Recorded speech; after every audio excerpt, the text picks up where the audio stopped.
Everglide is very well known in the keyboard world for their switches and stabilizers, but entire keyboards, not so much.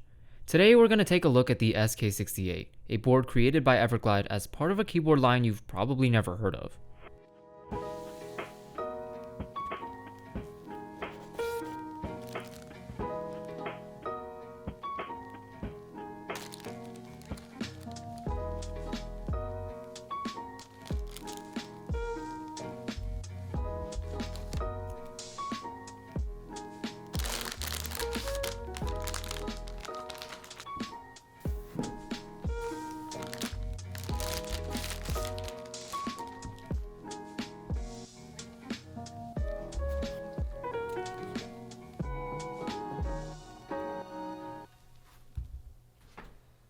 SK68 is a gasket-mounted entry aluminum 65%.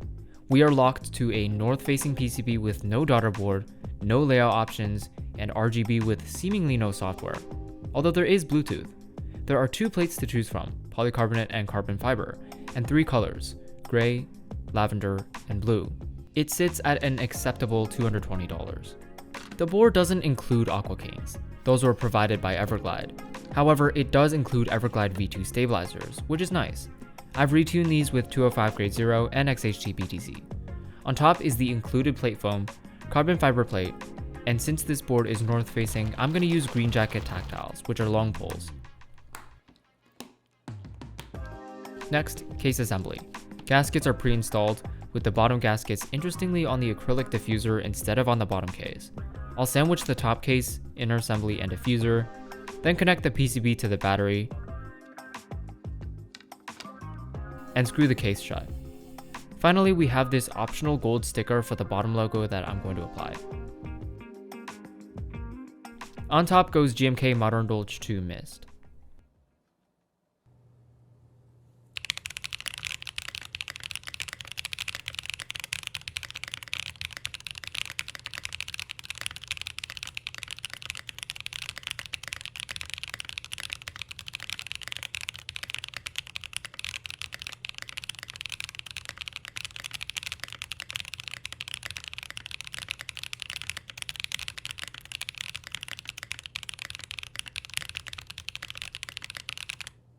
I think it's fine, but just a little dull. Although dull is the standard for pre-builts anyway, and in that regard, it's not objectively that bad. It's not even hollow. I think it even sounds more alive than a foamless QK65.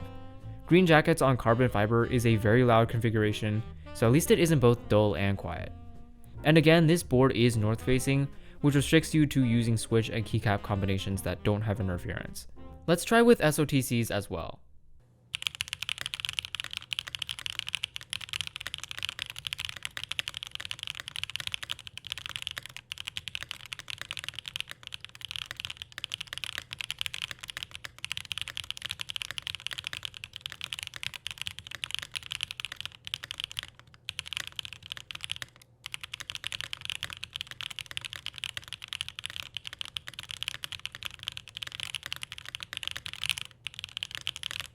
That settles it. This is a clack board.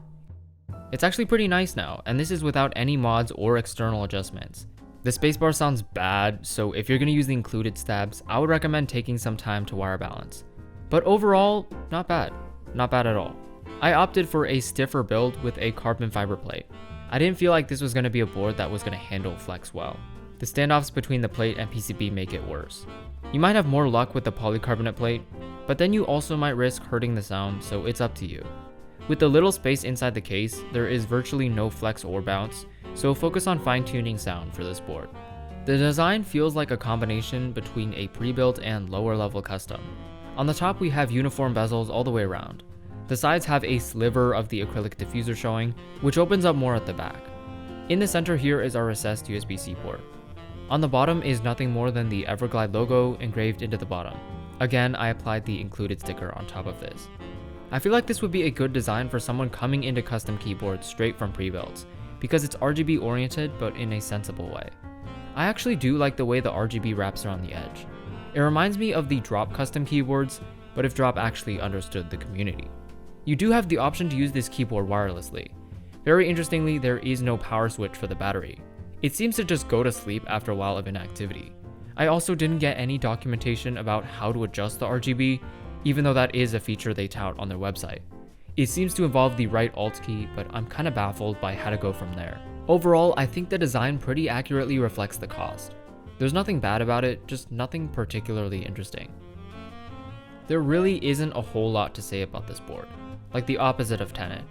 It feels like an awkward middle ground, where either rounding down to something cheaper or rounding up to something more expensive would be a better move.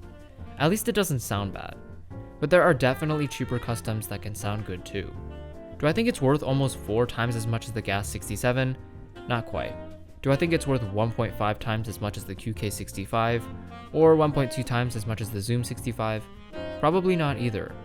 Do I think this board is still a decent start for beginners, even though it could still use some work to match the competition for its price range? Yeah.